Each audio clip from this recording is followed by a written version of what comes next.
Con respecto a Eratóstenes, justamente. Lo que no nos cuentan de Eratóstenes, porque ellos en la historia oficial nos plantean como que fue la primera persona que determinó que la Tierra era esférica y que tenía un radio de 12.000 kilómetros de diámetro. El punto es que, claro, así nos lo explican en la escuela y, ojo, también en la universidad lo explican de esa manera. Ahora, lo que no te dicen es lo siguiente. Por ejemplo, Eratóstenes, él asumía, porque en esa época nadie tenía ningún incentivo para creer que la Tierra era esférica y menos que estaba rotando. Eratóstenes, lógicamente, a pesar de querer calcular eso, era geocéntrico. El tipo no es que pensaba que era una esfera, pero que además rotaba alrededor del Sol, sino que él mantenía la postura de, bueno, el Sol se mueve arriba nuestro, que es lo que todos vemos básicamente, y nadie pudo comprobar lo contrario. Pero después lo que no te dicen es, primero, Eratóstenes, en esa época, ni siquiera contemplaba lo que es la refracción atmosférica. Por lo tanto, vos no podés triangular el Sol, porque para nosotros vivimos como abajo del agua. Es como vos estar abajo del agua y vos ves una luz reflejada en la última capa del agua. Vos no podés determinar dónde está el objeto físico. Vos estás viendo la reflexión en el agua, pero vos no podés triangularlo. Después, lo trianguló de Alejandría a Siena, que hay 600 kilómetros. Obviamente, en esa época 600 kilómetros no era algo que levantabas el tubo y decía, che, maestro, ¿dónde? Supuestamente usó el equinoccio el mismo día.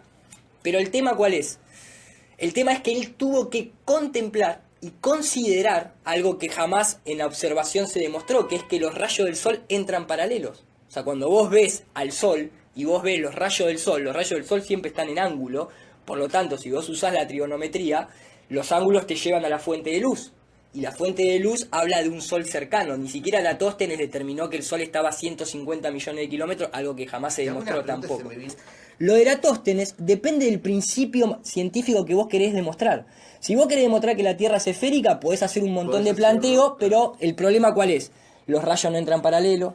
En esa época no se podía, a 600 kilómetros de distancia era bastante complicado poder sacar cálculos. No contempló la refracción atmosférica.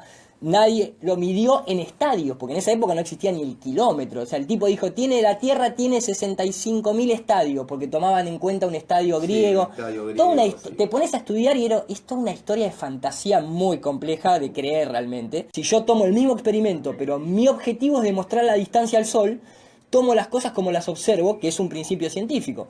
Tomo el Sol cercano, tomo los rayos oblicuo y saco el cálculo a la distancia del Sol y es el mismo experimento con la misma matemática. No nos dicen eso en la escuela para no hacerte pensar que podría ser que el Sol esté donde nosotros lo vemos, claro, cercano.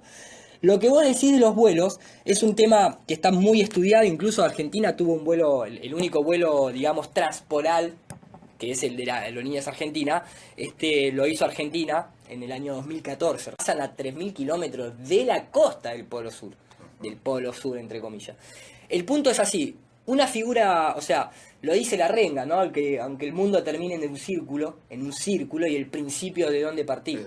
Vos para dar la vuelta al mundo, en un círculo la das. De hecho, por eso se llama circunnavegación. Entonces, este es el mapa, claro, de la Tierra, mirá. Claro. Con esto se te va a aclarar la duda. Quiere decir de que en la aviación estamos volando en círculos sobre un plano. Aeroplano se llama el avión. Claro, aeroplano, exactamente. Y la profundidad que tenemos comprobada científicamente fue desde el año 1984 a 1987, el gobierno ruso hizo, avalado por otros gobiernos también, hizo un experimento que se llama el Pozo Kola. Es el pozo, o sea, la perforación más profunda que se hizo. ¿Más que la fosa de las Islas Marianas? Exacto, no solamente más, sino justo 2 kilómetros más. La fosa Mariana tiene 10. Sí. En tierra hay 12 kilómetros de profundidad. Entonces vos tenés como un bowl, en donde tenés 2 kilómetros de tierra para sostener, entre comillas digo sostener, el agua. Es como que hay un borde de tierra. A lo que voy es esto. Ese es el pozo más profundo que se hizo. Y apenas de un par de centímetros de diámetro, y las máquinas no pudieron perforar más de lo duro que se había vuelto. Que es el lecho, el lecho rocoso, sí, que en realidad debería haberse vuelto más blando, porque supuestamente hay un núcleo. ¿Por qué no llegamos al borde que hay después de Antártida? El punto es que vos en la Antártida está totalmente burocratizada, vos no tenés libre investigación en la Antártida y todas las bases militares de la Antártida están en la costa. No hay ninguna base, o sea, nadie pudo cruzar jamás. O sea, no existe ningún vuelo. Supuestamente nos hacen creer que llegamos a la Luna, que llegamos a Marte, que la Voyager 1 traspasó el sistema solar y no hay un solo vuelo que haya hecho norte-sur o sur-norte. Todos los vuelos van de este a oeste. Bueno, tal cual, pero es un círculo. Claro, ¿qué es esto? O sea, vos siempre navegás de esta manera. Vos siempre navegás así. Y cuando llegás a la Antártida, más allá de todas las trabas burocráticas que hay y todo el verso, o sea, es en el único, vos pensás que es el único tratado que los países no rompieron nunca, a pesar de ser enemigos supuestamente en tierra. Vos decís, ¿qué pasa? O sea, hasta Corea del Norte, ¿entendés? O sea, no tiene problema la Antártida. Vos decís, ¿qué pasa? O sea, en el resto del mundo nos dibujá la película de que son todos enemigos. Ahí entra toda una cuestión de guita. ¿Sabés cuánto sale un satélite poner en órbita? Y es un show. Es un show literal. La mecánica de los fluidos hace que el agua siempre encuentre su nivel. Sí. Es imposible, no hay demostración científica que el agua se curve. Entonces vos decís, ¿cómo en una pelota del tamaño de la Tierra va a estar todos los mares? No, porque no está demostrada, es teoría de la gravedad, es ley de Newton y es teoría de la gravedad. La teoría de la gravedad supuestamente es totipotencial, ¿sí? O sea, que atrae todo al centro. Yo coloco algo acá, hasta el piso baja. Obvio, ¿sabes por qué? Porque hay algo que Arquímedes lo dejó totalmente hecho, demostrado, y hoy en día se sigue utilizando, se llama densidad. Si vos sos más denso que el medio en el que te encontrás, te vas para abajo, y si sos más liviano te va para arriba. Por ejemplo, ¿por qué la fuerza de gravedad no hace que un globo de helio caiga para abajo? ¿Qué fuerza lo tira para arriba? El tema es, hay densidad, hay tablas de densidades, ¿sí? El aire es un fluido, el agua también y el gas también. Si vos sos más pesado, si la densidad, vos sos más denso, no más pesado. Exactamente, más denso, por millón, exactamente, depende en el medio en el que vos te encontrás, o te vas para abajo o te vas para arriba. Es que lo que pasa es que no hay demostración de que exista la fuerza de gravedad. Ese es el punto, ¿entendés? O sea, nadie midió la gravedad jamás, es una teoría. Incluso te voy a decir algo que tal vez vos de los desconocés. ¿Vos sabés cómo se sacó la fuerza, o sea, los parámetros que se tienen que involucrar para sacar la fuerza de gravedad o la atracción gravitacional? Hay un parámetro que es una ridiculez. Esto me lo contó un ingeniero. Nosotros estamos acostumbrados a hablar de la gravedad porque lógicamente nos metieron en la cabeza. Si yo ahora pongo etimología de la palabra gravedad, del griego significa peso, no significa fuerza, y por eso la frase, todo cae por su propio peso. Gravedad significa peso, la densidad es una propiedad. El peso, la masa, tienen densidad, lógicamente. El punto ¿cuál es? Nadie refiere una fuerza, a una fuerza que te empuje para abajo, o para el centro en este caso. El punto es que la atracción gravitacional, para poder determinar la atracción gravitacional, los tipos, Bouguer, en el 1700, o sea que ni siquiera tenía herramientas como las de hoy en día, tuvieron que pesar la Tierra para poder determinar y encajar los números. ¿Para qué? Para algo que es empírico, 9,8 metros sobre segundo cuadrado. O sea, un objeto a nivel del mar. Si te vas más para arriba es otra cosa. Más para arriba, como hay menor densidad de aire y demás, los objetos caen un poquito más lento hasta que entran a la presión atmosférica normal. Ese 9,8 metros sobre segundo cuadrado es real. La gravedad supuestamente es una fuerza vectorial que te lleva hacia abajo. No hacia los costados. Inclusive en una esfera, me lo explicaba un ingeniero, eso no tiene sentido. ¿Por qué? Porque en una esfera vos necesitas descomponer ese vector en dos sí o sí, porque tenés que ir al centro.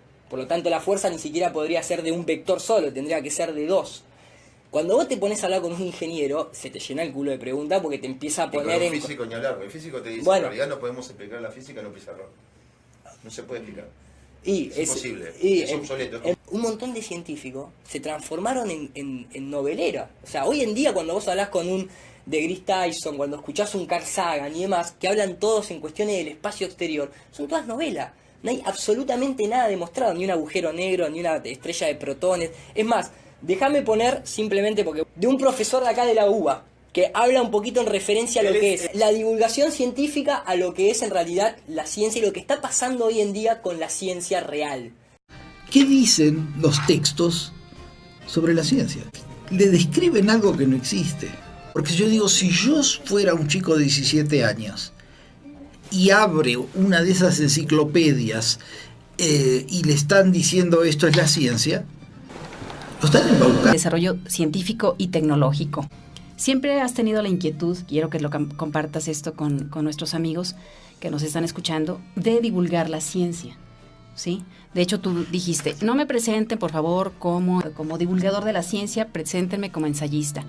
Yo soy un científico profesional que me gano la vida investigando sobre fisiología celular y molecular. Lo que hago es ver cómo las células se ponen de acuerdo entre ellas para hacer un ojo, un túbulo renal y demás, que se dicen molecularmente hablando. Bueno, entonces me puse a ver, por eso digo lo del ensayo y no la divulgación, qué dicen los textos sobre la ciencia. Por ejemplo, si un muchacho de 17 años quiere ver qué es la ciencia y va a una enciclopedia promedio, le describen algo que no existe.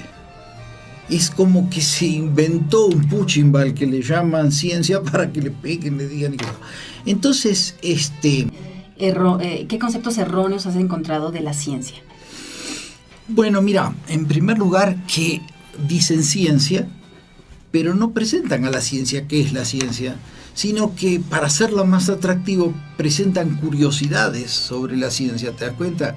Y entonces dice, ¿sabía usted que si una persona saltara como una pulga se podía saltar la torre latinoamericana? Y otro te dice, ¿sabía usted que hay estrellas tan densas que un balde de ellas podría pesar más que la Tierra?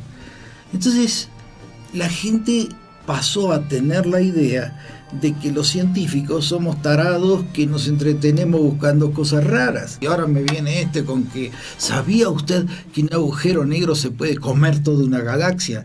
Se pasa como curiosidades estúpidas de circo, ¿no es cierto? Es interesante porque la persona esta, los ejemplos que citan, es justamente de todo lo que nos estamos dando cuenta que es una religión y se llama heliocentrismo, que son los que controlan lamentablemente la mayoría, los jesuitas y el sionismo, las universidades. Ellos nos pusieron a dar vuelta a su sol, a su Dios.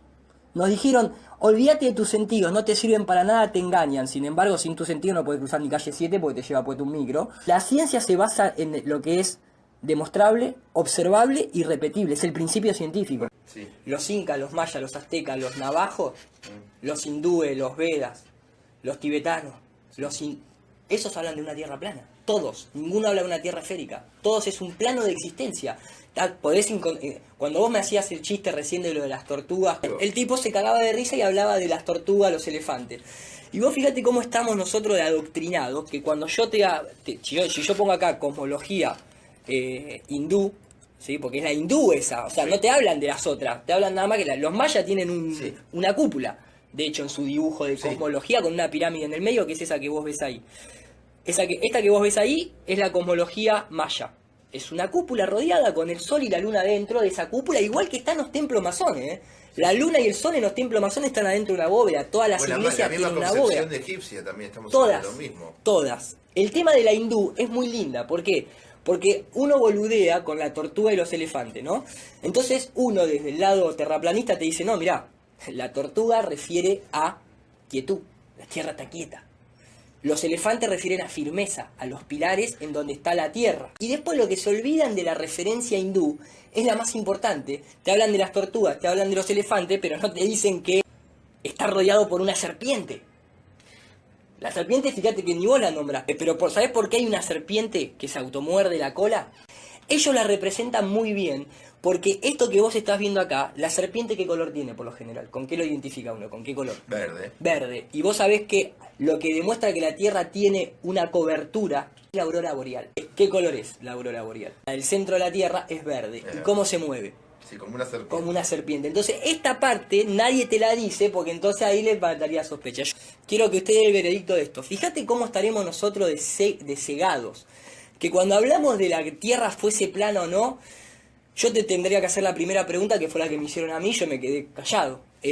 Mira, maestro, si vos querés discutirme si la Tierra es o no de una manera, vos sabés qué fórmula es, qué ecuación es, por lo menos para poder saber a qué altura tenés que elevarte para saber si el horizonte es curvo, porque uno tiene la imagen de que tenés que irte a la loma del culo, ¿no? Mentalmente vos ahora, sí.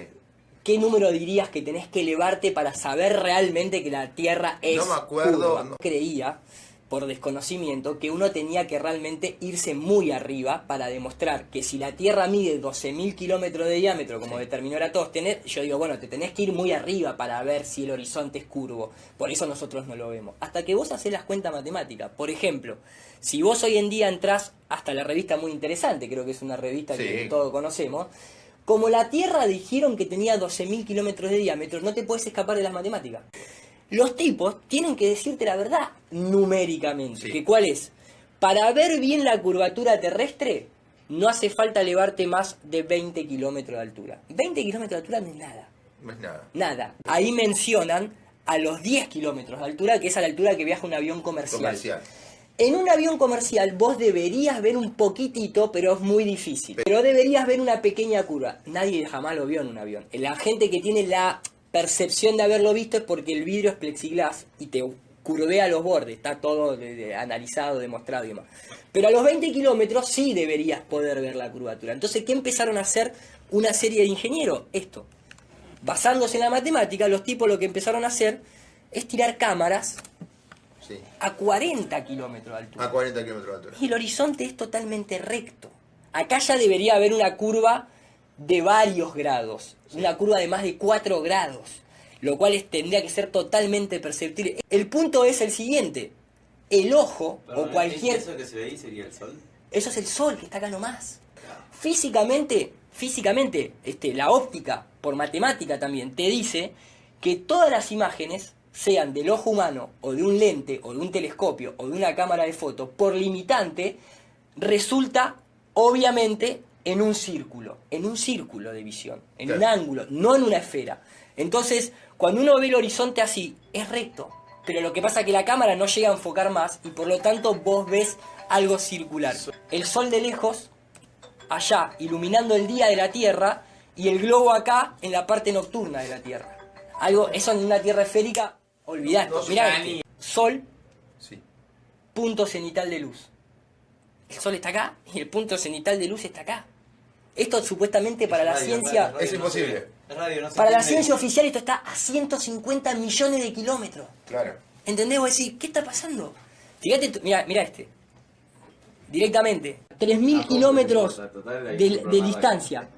3.000 kilómetros de distancia. Totalmente recto. Es muy interesante.